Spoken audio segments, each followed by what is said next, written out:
Hello and welcome to Synder Tutorials. In this video, I'm going to show you how Synder can automatically apply taxes to your QuickBooks sales receipts if you're running a non-US QuickBooks company.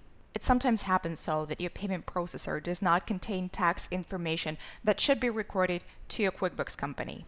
Synder can record this tax information nevertheless using the Smart Rules feature. In order to create such a Smart Rule, go to Smart Rules menu, Templates, select Taxes for Non-US, and click Try it out on Set Tax in Sales Receipt.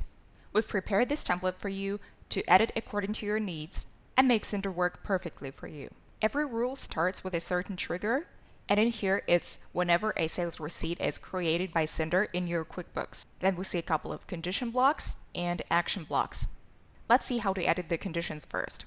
Click any block to edit it and see the editing options on the left. So in this particular case, if shipping address country contains CA or Canada, a certain action will take place. You can edit this condition however you like. Just click this drop down and select from any option that is listed in here. I'm pretty happy with the shipping address right now. However, I want the region to contain ON or Ontario. The condition is set. Let's edit the action. Click the action block next to this condition and see that Synder will update the information in the sales receipt after the sync. And to tell Synder how exactly the sales receipt should be updated, click Set QuickBooks Entity Data. Select the tax calculation type, the tax code, and in order to update all lines in the sales receipt, select Update All. Click Submit when you're happy. Here you can see another condition and action set up. So let's edit it and make it completely different. Let's say if line description contains this value, I want QuickBooks to perform another action and update my sales receipt a different way. I'm also selecting the tax type, the tax code, and saying Update All. If you want a certain line of your sales receipt to be updated, not the whole sales receipt, you can select Update Line instead of Update Current.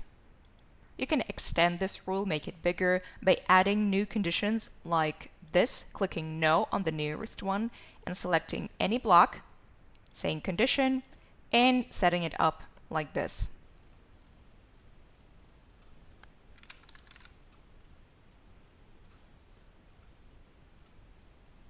If you don't need any of the actions and conditions, you can easily delete them by clicking the crosses on them.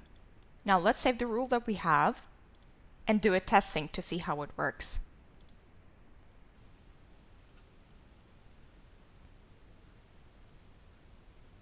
As you can see, the tax code was updated according to my rule condition. Now you know how to have Synder record correct tax information in your books.